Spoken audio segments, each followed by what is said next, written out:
In this guide, I'm going to show you how to download save data from the cloud on Nintendo Switch 2. This is Miguel from JustBoz, and before we get into this guide, make sure to like the video and subscribe to the channel with all notifications on for more content like this. It really does help out the channel and we'd greatly appreciate it. If you have any questions, just ask them down in the comment section below. I'm going to be doing my best to reply to every single comment down there. From the home menu, go ahead and highlight the game you want to restore save data for. Then press the plus or minus button and then select the Save Data Cloud option right here.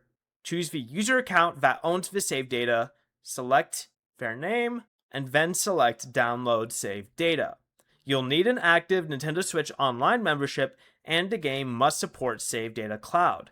Be careful before confirming, because downloading the cloud backup will replace the save data currently stored on your console for that game, and the overwritten data cannot be recovered. Before you leave, remember to like the video and subscribe to the channel with all notifications on for more content like this. It really does help out the channel and we'd greatly appreciate it. And if you did have any questions, just ask them down in the comment section below. I'm going to be doing my best to reply to every single comment down there. Peace.